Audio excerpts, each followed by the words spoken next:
Welcome back. Now, the oil and gas industry is Nigeria's main import sector. According to latest data by the National Bureau of Statistics, between July and September 2019, Nigeria imported at least 5.09 billion liters of refined petrol.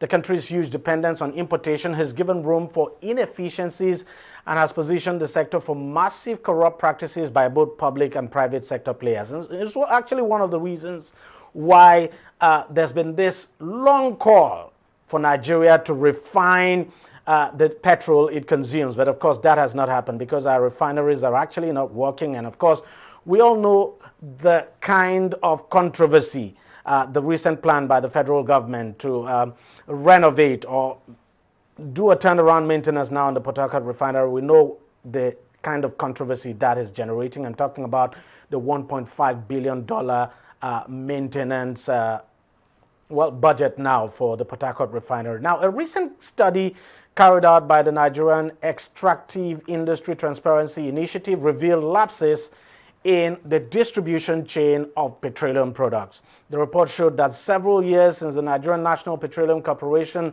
NNPC, assumed the role of sole importer of PMS, that's petrol, the country has been shortchanged through lack of transparency and accountability in the product value chain. Again, civil society organizations are calling on the government to fix the corruption in the oil and gas sector. And I can tell you, well, that sector is quite opaque, and fixing the corruption challenge in that sector is, I would say, has been quite a daunting challenge for the government. But joining me now to talk more on this is Lanre Suraj, who is the chairman of Human and Environmental Development Agenda Head. Mr. Suraj, thank you very much for joining us on the program. Could you help to shed more light on this report now that detailed the level of corruption now we have in the petroleum distribution chain?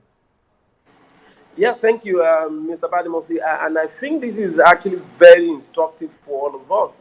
This is an interesting development that is showing clearly that the anti-corruption war is still not getting the necessary and required impact in some sectors of the country.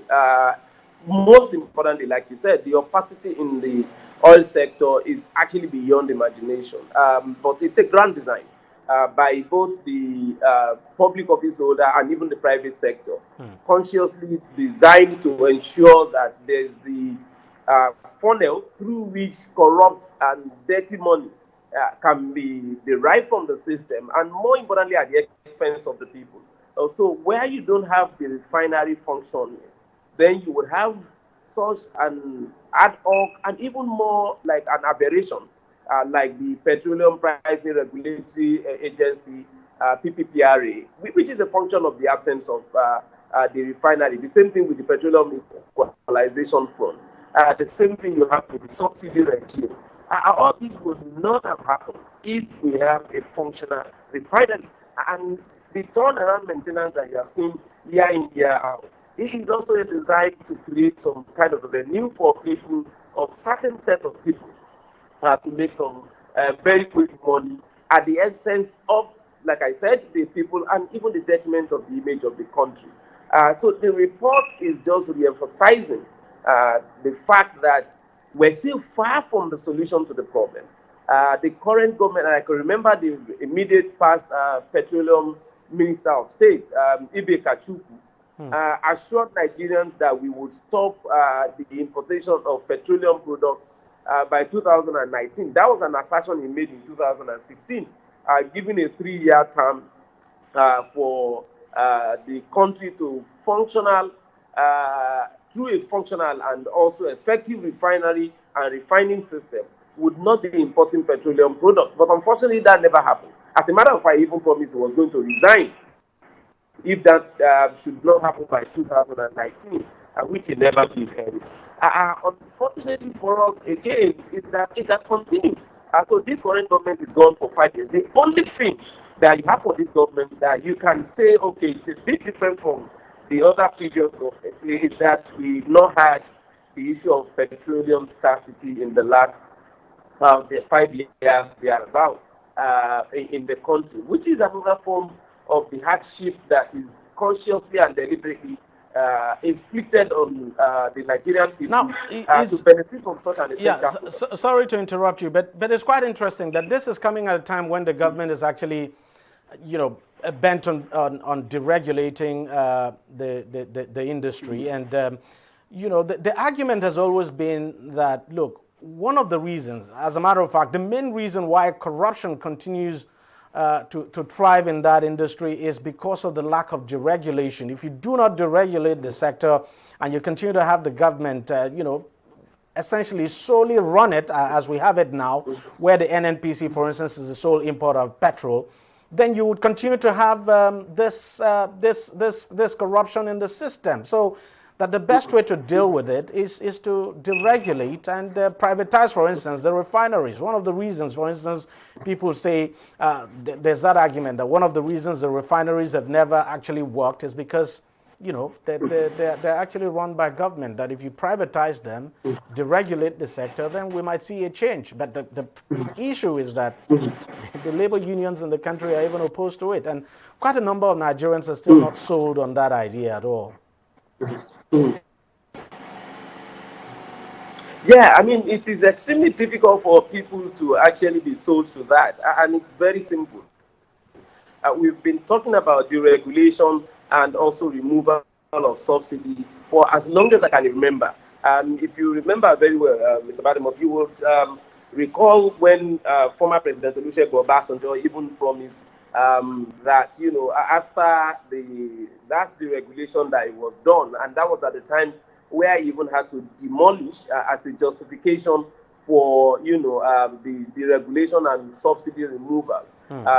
Demolish all the toll gates on the major roads to also compensate for the impact of that. You will remember how the regulation was done only to also have P under President Jonathan. And I can tell you, I remember for as far back as 30 years ago, I personally drove to a filling station to buy fuel as at that time for 60 kobo per liter. But those deregulations they were never seen through. I mean, they were never carried out. It's not going to end. So when you hear that, for moving from 60 kobo per liter to 170, 160 naira per liter, and someone is still telling you about removal of subsidy. So the question is, how much were you subsidizing when you were selling for 60 and 72 kobo per liter? That is on one side. The other point is, why do we need to be talking about this when we have a permanent solution of fixing our refinery and making it functional? And with the functional refineries, you don't need subsidy, you don't need importation, you don't need the landing cost. It is very much possible that if we refine locally, we should be buying petrol and diesel at no cost over and above 40 or 30 naira per liter, because we won't be using foreign exchange rate for determining the cost of importation and the rest of that. And naira has been losing its value almost on a weekly basis, and that is also a major cost. It is not about the cost at the international market. It is the fact that we are still importing. But the truth is that the components that actually make up the subsidy is not just the landing cost. It's not just the cost of freight. I mean, you have to factor in the cost of crude and all of that. And even if we were to refine domestically, you still would not expect that the refineries would be refining this petrol at a loss, sell at a loss, because eventually, if the refinery is not making any form of profit, how will the refineries how will this thrive? The refineries, like I said, the refineries are capable of producing at very reasonable cost and making profit. The refineries would not only be refining petrol alone. I mean, it's not diesel alone. It is not gasoline alone. It's not aviation fuel. There are also several other value chain that is connected with the crude that the country is losing humongous amounts on them almost on daily basis. And I must confess, the NNPC and the others are deliberately also overstating the rate of consumption of the PMS. And I was going to ask you, actually ask you about the issue of consumption. Was this report able to accurately tell how much petrol we consume in this country on a daily basis and annually? Because that's one issue that we've not been able to resolve. No, I mean, that would not actually be addressed, and you would be shocked. Look at the period where we have the COVID-19. Look at the rate that people were under lock and key. Look at where the aviation sector was shut down. And look at where restrictions were placed on movement. Look at where we stopped even traveling around. And you would be shocked when you would see the consumption for this period would be the same as when we have a full functional economic system where we go around like a normal business every day. Because some people are actually fleecing the system with that figure of the over-bloated consumption of the petroleum product. The consumption of petroleum products in this country is not as it is actually been stated. And there's no doubt about that. Because if we're not able to get that figure, it's difficult to see how we can deal with all of this. But finally, let me ask you this. How then do you think, and I don't know if the report actually made that recommendation now, how corruption can be tackled in the oil and gas industry, especially with regards to the distribution of petrol across the country? Yeah, the first step is that the operations, the budget, and the finances of the CBN and the NNPC must be subjected to public scrutiny. I mean, the two agencies, the CBN, which allocates the foreign currency, and also the NNPC, operating and also working directly with the oil sector, is not subjected to public scrutiny, and even his budget is not made open under the floor of the National Assembly. This is the first step to go. So there must be accountability in terms of the operation of the agency and the bank. The second one is that we must also subject the management of NNPC and operations of its businesses and other activities to the public scrutiny. I mean, you could see even during the COVID-19, some of the staff of DPR was being paid, some very ridiculous amount of money as traveling allowance, advance payment. I mean, these are very crazy process because there's no public scrutiny, there's no accountability. Things can be done in an arbitrary manner, and that is what happened in our oil sector. The native must also work with civil society and media to demand